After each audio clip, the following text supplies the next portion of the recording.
am Sushil Gupta and I am working Grace Mission Higher Secondary English Medium School, Salimnabad. Today I will teach class 5th EVS. So let's start teaching. Before give one information related for books. So this year you will get a new book for EVS. Infinity Publisher, Go Green. So let's start our teaching. Chapter first, Family and Relations. Family, a group of people living together and sharing some relation. A family member live in same house and related for each other. Types of family. Two types of family, big and small. But there have been change in the family pattern with passage of time. Earlier many generations lived in the same house. The situation is changed for many years. But now circumstances have changed.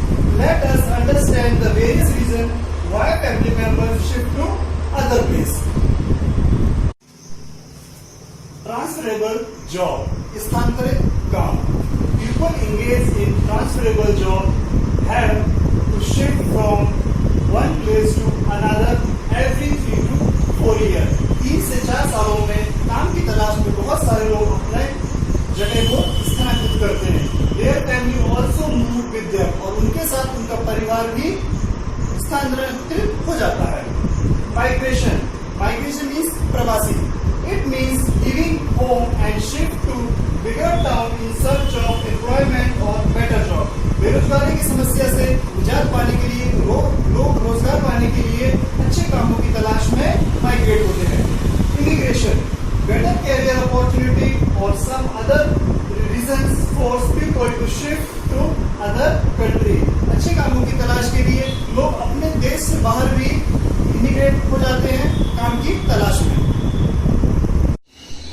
Displacement means विस्थापन. विस्थापन हमारे देश में एक बहुत बड़ी समस्या है. काम की तलाश में मजदूर वर्ग एक स्थान से दूसरे स्थान पर जाता है. Displacement is leaving place under some comparison.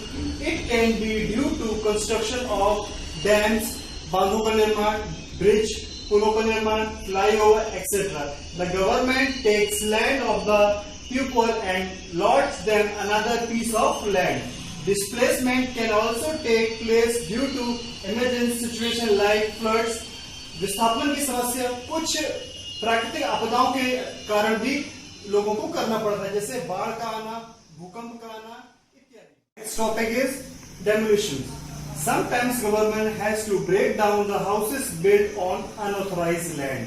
कभी-कभी हमारी सरकार को अनधिकृत कॉलोनियों को भी तोड़ना पड़ता है. These places are called slums. यहाँ पर सबसे अधिक जो बनी होती है वो झुग्गियां. झुग्गियां एक ऐसी प्लेस होती है जहाँ पर अधिक से कम जगहों पर अधिक से अधिक संख्या में लोग रहते हैं.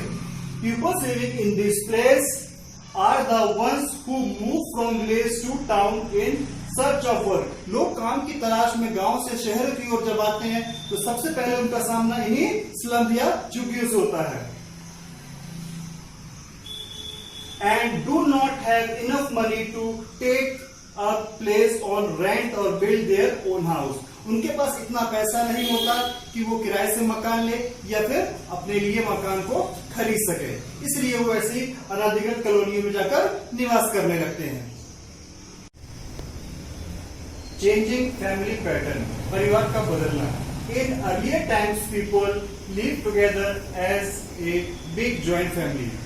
Joint family is so many members live in a family. Mother, father, children, nephew, grandfather, grandmother. It's called nuclear family. Nuclear family is a big family. Gradually, this pattern changed to the concept of small family. आने वाले समय में यह बदलकर छोटे परिवारों में स्थानांतरित हो गया. Nuclear family, members of a family shift to other city और अदर कंट्री. परिवार के सदस्य सिटी और दूसरे कंट्रियों में शिफ्ट होने लगे. But maintain the relationship with the help of advance technology. और अपने पारिवारिक रिश्तों को वो एडवांस टेक्नोलॉजी के जरिए निभाते हैं. Like that email, cellular phone etcetera. Phone के माध्यम से, ईमेल के माध्यम से. They meet on special occasion like wedding and festival etc. और वह विशेष अवसरों और त्योहार जैसे कोई त्योहार और शादी अवसरों पर ही उनसे मुलाकात हो पाती है। Explanation of this chapter completed. Next video I will tell exercise. Till now, good day.